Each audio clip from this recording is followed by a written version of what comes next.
In this tutorial we're going to learn how to work with what's called an array and how to save stuff to files and maybe read from files at the end.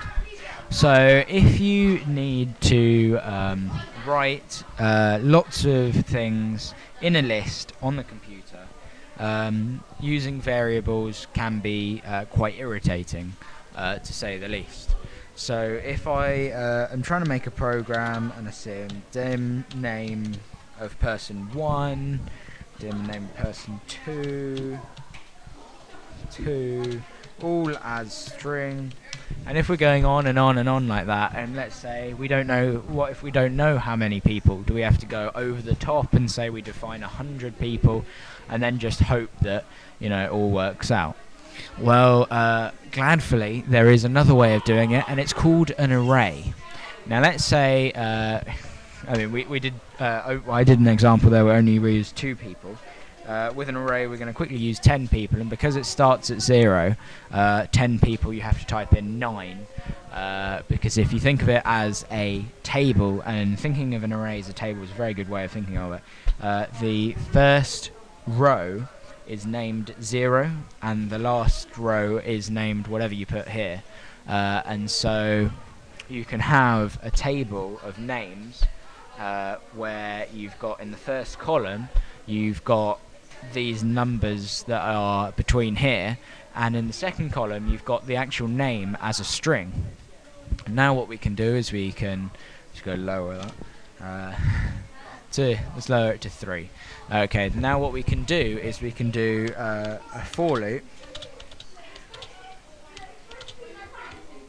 and this is where the from I equals 0 to 2 becomes useful, because we're starting at 0 and finishing at 2. We can ask the user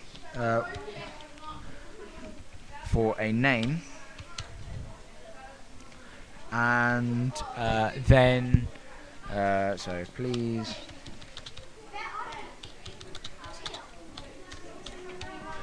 name, and then we can put name I and equals console.read line.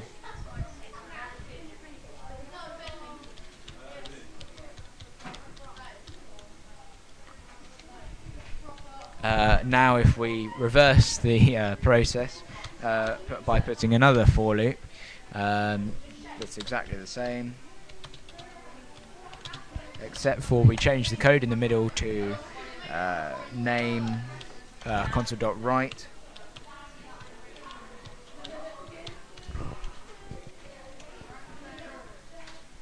and because it's a variable you don't have the quotation marks. Make sure your brackets are the right way, or just as many open brackets as closed brackets. Hold the window open and run the code. You'll ask for a name. Let's put James, Matt, and Carl. And there you go, it's outputted James, Matt and Carl. So in this program we can see, and I think we might be able to see, no, that's only if you throw now. Right, so the table, effectively, that's called name, has three rows and 2 columns. And in the first column it has the numbers 0 to 2. And in the second column, it has the names James, Carl, and Matt. James being in the name open brackets 0 close brackets, Matt being in the name open brackets 1 close brackets, and Carl being in the name open brackets 2 close brackets. And so that's how you can use arrays to make life so much easier.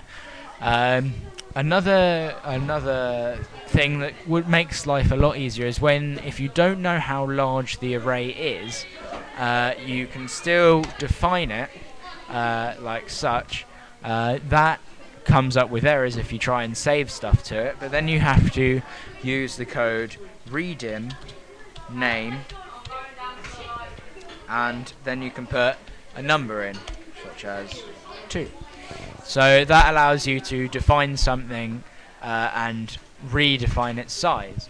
Now you can redefine its size once it has things in it, and it will get rid of them. But if you put the word preserve before the in the syntax that you can see, then it will keep the data that's already in it and make it larger or smaller. Obviously, if you make it smaller, it won't preserve all of the data, but if you make it larger, then all of the data is in the fields that it was in originally. Another thing is, if you keep doing this and making it bigger and smaller automatically, then sometimes in the code you don't know how big it's going to be. This means that there's another piece of code which allows you to find out how big the array is and get length. Now, because there are such things as higher dimensional arrays where you can use, which I'll go into some other time, we have to put a naught here because it's the first dimensional array. Now, this will return 3 because there are 3 fields, even though we've only put a 2 here, which means in this code the error will come up because it will try to get to another row in the table which doesn't exist, so you have to add a -1. That's often an error in programs using this sort of code, or it is for me anyway. Next, we'll go on to saving a list of names to a file. Now, the code for a file is here, and this is, but you can find in the references a reference to a subroutine which you can use in your code. That's something I added to make my life a lot easier, and I'll explain it anyway. So you've got a writer, which is a variable, but it's not a normal variable. You have to put new, that's important, not quite sure why. System, that's a list of code of subroutines, functions, and variables, and it's something that has been added in what's called something orientated programming, which wasn't available when they only had the computing language called C. It was added when Microsoft made C++, and it was also added when Sun Microsoft Systems had Java, and it allows you to have it's sort of like a variable that contains lists of file types, which we'll go on to later as well, and then functions such that you can have the file location. We'll then write the text to that file location and close the stream. If we don't close the stream, lots of errors will come up on the computer saying this file is already in use, you can't do anything with it. So that's useful. So if we get the person to enter a few names, we'll get rid of that because don't want it there at the moment. So 2 names, it's going to print it onto the screen, and then we can use a good piece of code for joining the arrays together, and I'll show you what I mean by that. Is if we call the sub, which is called write to file,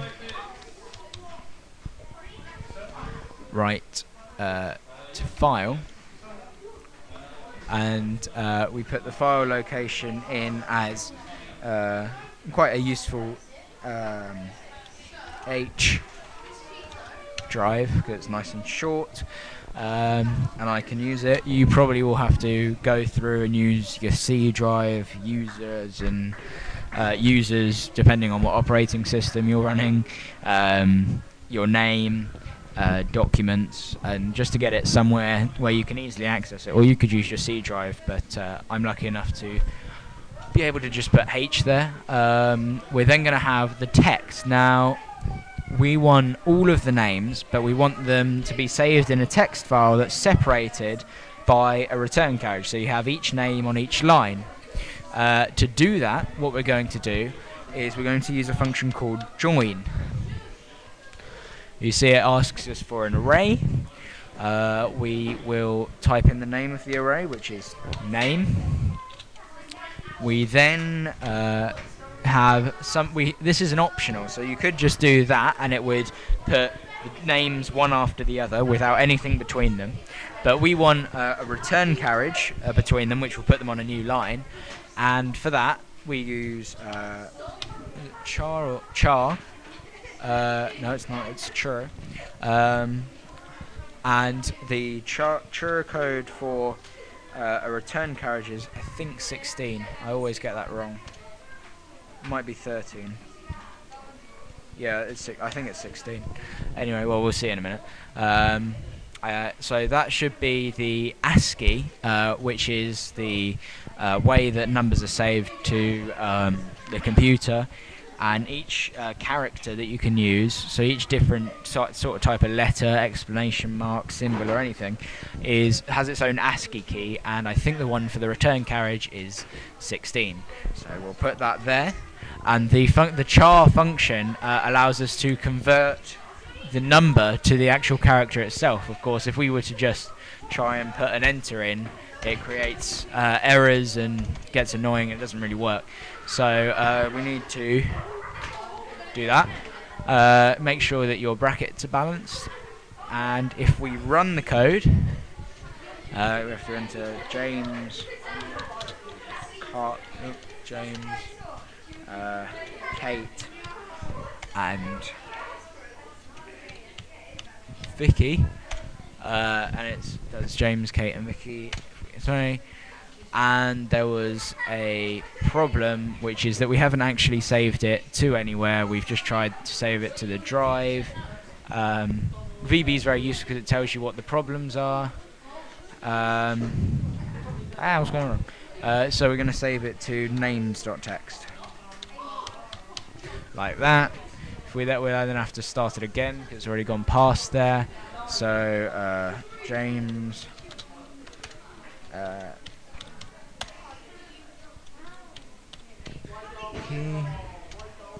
James, Vicky.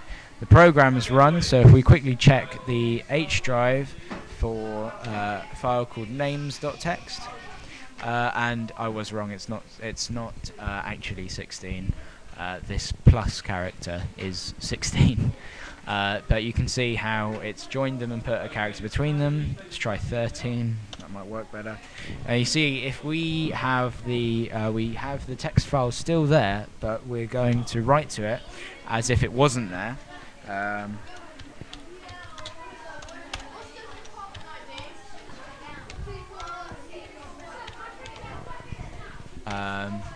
So we'll write to it as if it wasn't there using char 13. The names hasn't come up with any errors, and it still hasn't come up with a return carriage, but it's put no gap between them. So okay. But anyway, so you can see what the join function does. You can see how to write to a file, and I'm going to stop it there.